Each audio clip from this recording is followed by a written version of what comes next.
দোলের দিন ভবানীপুর বিধানসভা কেন্দ্রের অন্তর্গত বালিগঞ্জ অঞ্চলে শরৎ বোস রোডে আয়োজিত এক ধর্মীয় অনুষ্ঠানে যোগ দেন রাজ্যের বিরোধী দলনেতা শুভেন্দু অধিকারী। সেই অনুষ্ঠানে তাঁর করা একটি মন্তব্যকে কেন্দ্র করে বিতর্কের সৃষ্টি হয়েছে বলে অভিযোগ সিপিএম এর যুব সংগঠন ডিওয়াইএফআই এর। মঙ্গলবার সন্ধ্যায় সিপিএম এর যুব সংগঠনের রাজ্য কমিটির নেতা সৈনিক সুর বালিগঞ্জ থানায় তার বিরুদ্ধে অভিযোগ দায়ের করেন। অভিযোগকারীর দাবি, বক্তৃতা দেওয়ার সময় বিরোধী দলনেতা অত্যন্ত ঘৃণ্য এবং সংবিধান বিরোধী মন্তব্য করেছেন। অভিযোগকারীর বক্তব্য, এই ধরনের মন্তব্য দেশের সংবিধানের পরিপন্থী এবং ধর্মনিরপেক্ষতার মূল চেতনাকে আঘাত করে। তিনি বলেছেন, মানুষের ধর্ম পালনের অধিকার এবং দেশের ধর্মনিরপেক্ষ কাঠামোর বিরুদ্ধে এই মন্তব্য।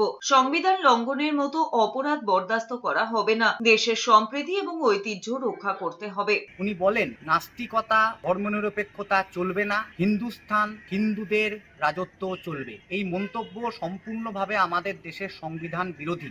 আমাদের দেশের সংবিধানে ধর্মনিরপেক্ষতার ইতিহাস এবং ধর্ম পালনের, নাস্তিকতার চর্চা করার এবং ধর্মনিরপেক্ষতার ঐতিহ্যের এত বছরের যে ইতিহাস, সেই ইতিহাসকে বিরোধী দলনেতার মতো একজন সাংবিধানিক পদে থেকেও লঙ্ঘন করেছেন এবং সংবিধান বিরোধী এই মন্তব্যের তীব্র নিন্দা করা প্রয়োজন এবং আমাদের রাজ্যের প্রশাসন, সেই প্রশাসনের অবিলম্বে এর বিরুদ্ধে ব্যবস্থা নেওয়া উচিত।